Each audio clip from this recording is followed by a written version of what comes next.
The stage lights had just dimmed at the Ryman Auditorium when Johnny Cash walked off stage for what nobody knew would change everything.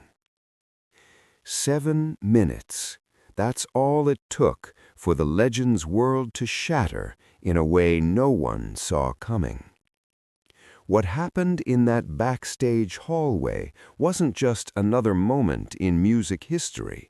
It was the beginning of a fall that would test everything he believed about himself, his faith, and whether redemption was even possible anymore. We all have moments where everything falls apart. But imagine yours happening in front of millions, with cameras rolling, with your name already carved into history. That was Johnny Cash's reality on that September night in 1997.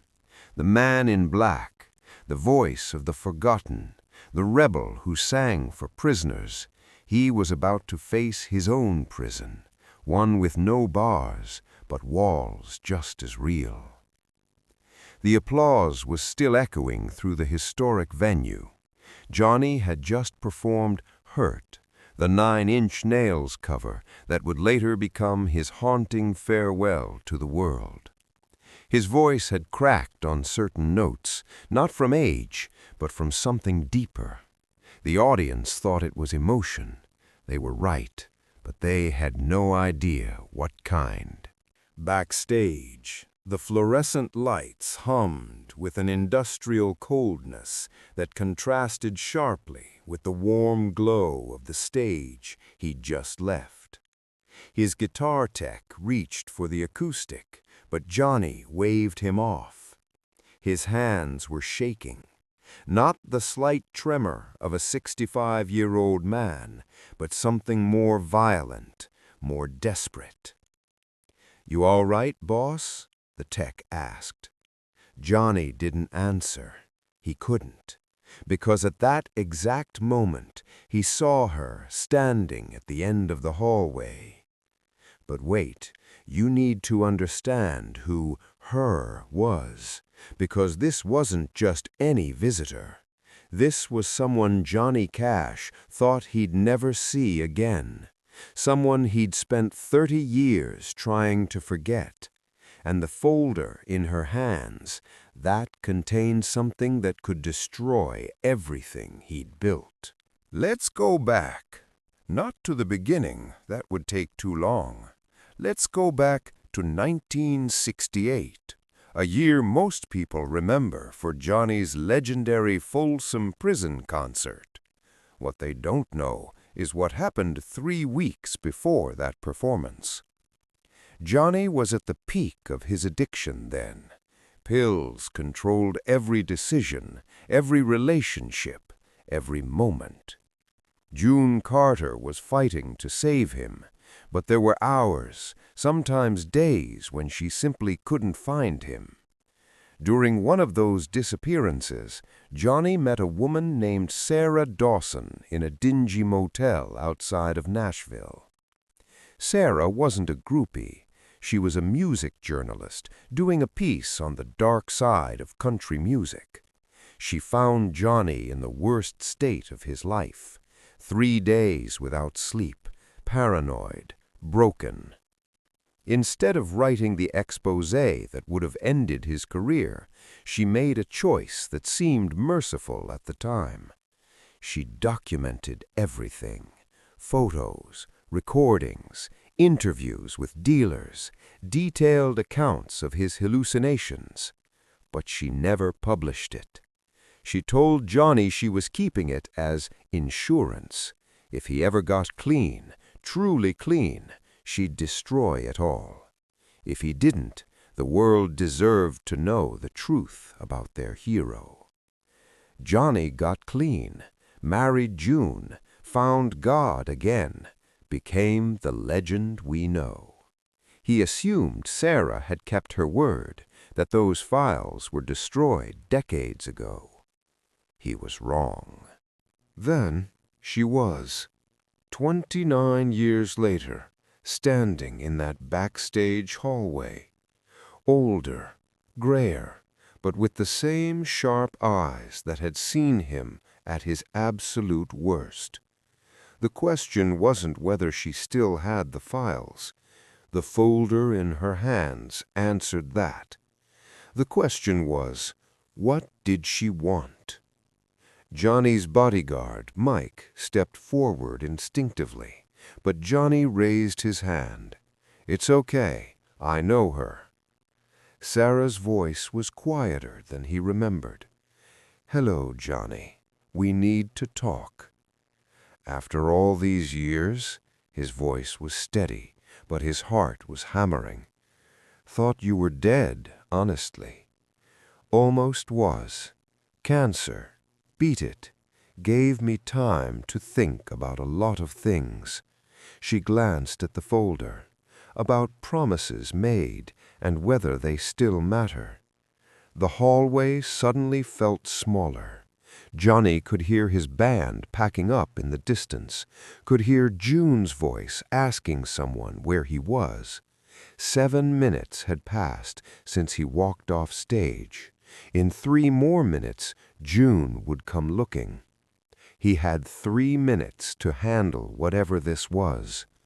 "What do you want, Johnny?" She smiled, but it was sad, not cruel. "I want to tell you a story, Johnny, and I want you to listen, really listen, because in about 10 minutes I'm going to ask you to make a choice, and it's going to be the hardest one you've ever made." This is where it gets shocking, because Sarah's story wasn't about blackmail. It wasn't about money or revenge or fame. What she was about to tell Johnny Cash would make him question everything: his redemption, his marriage, his faith, and whether the man the world loved was even real. "Do you remember what you told me that night in the motel?" Sarah asked. "You were so high you could barely stand, but you grabbed my arm and you said, 'Write it all down, every ugly bit, because if I survive this, I want to remember what I came from. And if I don't, someone should know the truth.'" Johnny did remember, vaguely.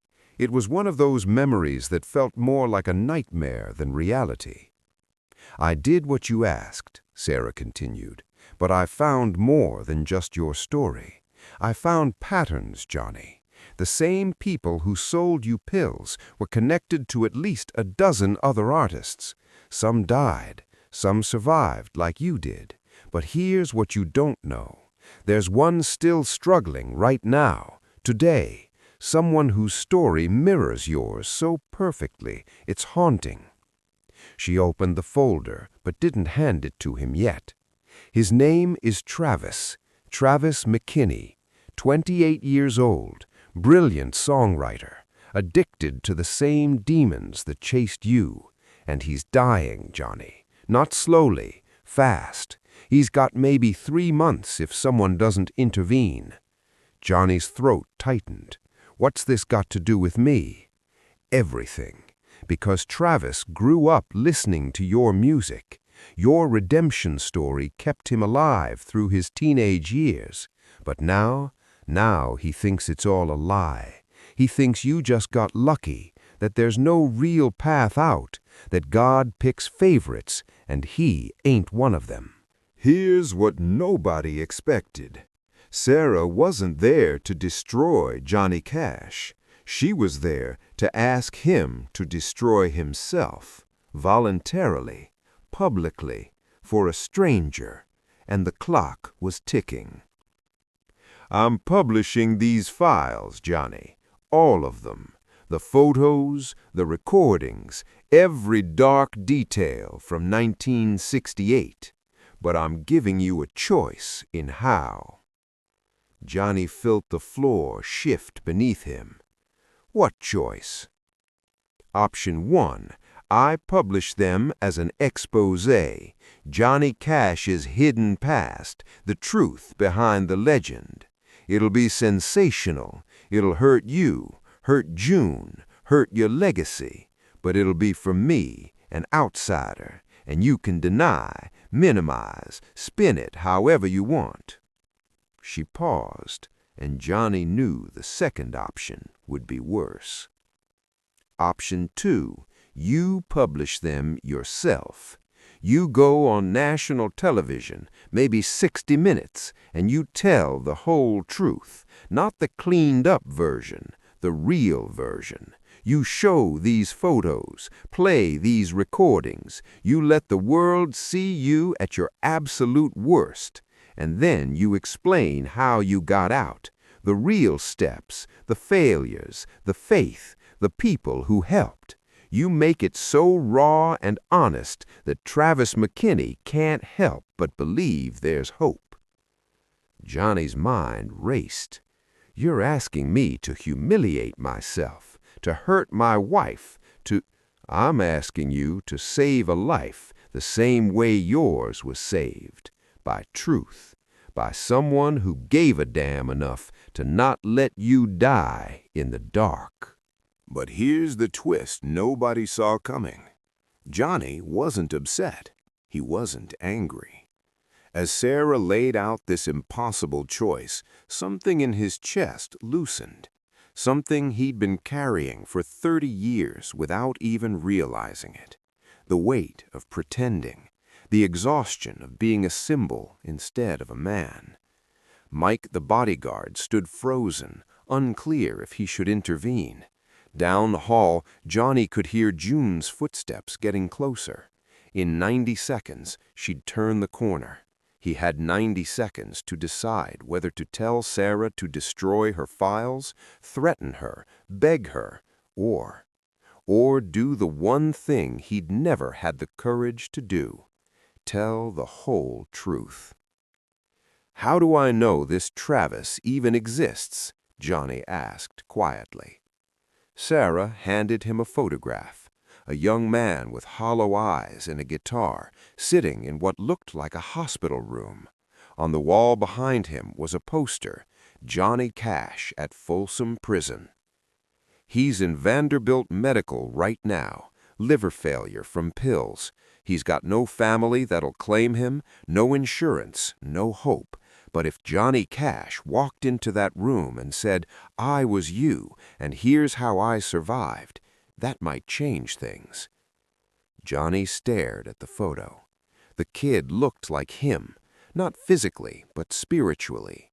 That same desperate hunger for oblivion, that same thin thread connecting him to life.